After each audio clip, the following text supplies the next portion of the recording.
We are all about music superstars today. We got Charlie Puth and these rock stars right here, the Counting Crows, Adam Duritz, and Matchbox 20's Rob Thomas. The Counting Crows have sold more than 20 million albums worldwide with hits like Mr. Jones off their debut album, August and Everything After. And this is the 20th anniversary of Matchbox 20's debut album with hits like Real World, Push, and of course 3 a.m.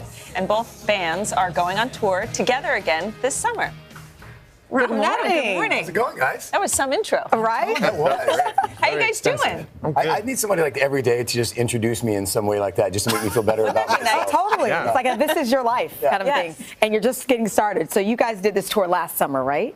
Yeah, I went out solo. Yeah. With we Adam. toured. The two of us were there. Right, right. And then you liked it so much. I guess you're teaming up again. Yeah, we're going to try and do this every summer, I think.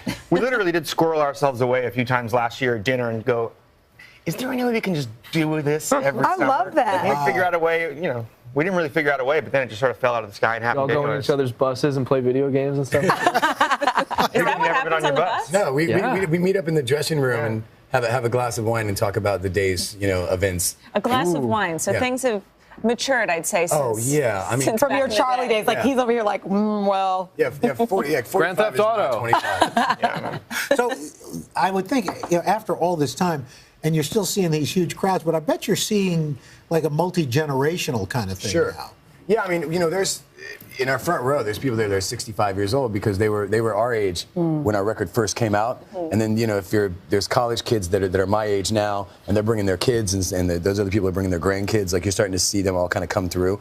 Like, we're just kind of getting literally grandfathered in on these things. See, I want that. I want You that. want that. You're gonna have that, sir. Yes. We've always appealed to small children and the elderly. And, it's only recently that we filled in the middle, and I think it's just because a few of the kids grew up and everybody else died. And so now it's arranged.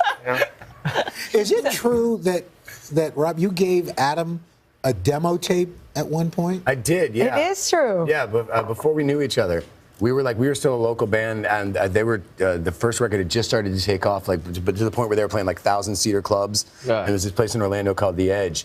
And it was a weird thing because it never happens where, like, after the show, there was like an after party, and the band was at the after party, and somehow I got into that. Really? And I gave him my cassette, and he was very, very nice about it. And then Do you know what a cassette is? I do know what a cassette is. Jeez, I know what a cassette is. I actually used to make mixtapes on cassettes. Okay, Oh, good. there you go. Now tell me this. We're going to do a little game here, a little lightning round. You ready? Okay. So we're going to you just say the first answer that comes We to your didn't sleep mind. very much. Oh, that makes it even Makes it better. that Well, neither did we. Here's The the lightning first may one. entirely No, this be is over going to be there. so simple. You ready?